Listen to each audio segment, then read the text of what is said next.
One late night, Rachel answers Nick's ringing phone and hears a small child's voice whisper, "Daddy, when are you coming home?" Her world shatters as she realizes the man she thought was perfect has been living a life she never knew.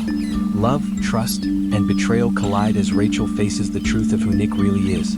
Every moment after that call pulls her deeper into a storm of secrets and heartbreak. They used to say in small towns that a man can live two lives, one under the sun and another under the moon. Rachel grew up hearing this from her grandmother, who spoke of men who wore smiles by day but carried shadows by night. She never thought much of it until she met Nick. He came into her life on a cold evening when her car broke down near the edge of town. He offered her a ride, and his kindness felt like a light cutting through the dark. From that night, Nick was everywhere in her world. He brought her flowers, cooked her meals, and made her believe she had stumbled into a love strong enough to silence every old warning.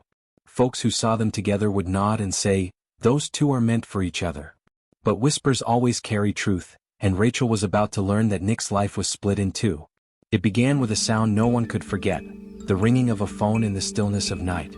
Nick was in the shower, and Rachel was alone in the living room when the screen lit up with a name she had never seen before. Anna? The call came once, then again and again until curiosity pushed her to answer. A small voice, sweet and trembling, spoke through the line, "Daddy, when are you coming home?" The world seemed to stop. Rachel's hands shook as though touched by cold wind. Before she could breathe, Nick rushed in, water dripping from his hair, and snatched the phone from her hand. His face turned pale, his eyes wide with fear. In that moment, Rachel remembered her grandmother's words. Some men walk with two lives. Sleep abandoned Rachel after that night. Her mind circled around the little girl's voice that called Nick, "Daddy." At dawn she demanded the truth. Nick sat heavy in his chair, his shoulders bent like a man carrying stones. He confessed to what he had hidden, a woman named Anna and their child Lila. His voice was low, full of shame. He said the love between him and Anna had long died, and he stayed only for the girl. Rachel's chest burned as she listened.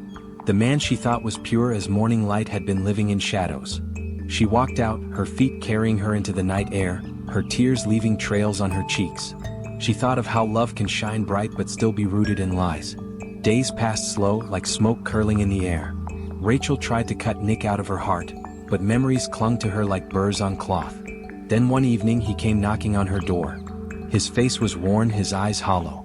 "Rachel," he said, voice rough as gravel, "I never meant to hurt you. I love you. You're the only thing that feels alive in me." He spoke of Anna as if she were only a ghost, and of Lila as the reason he stayed.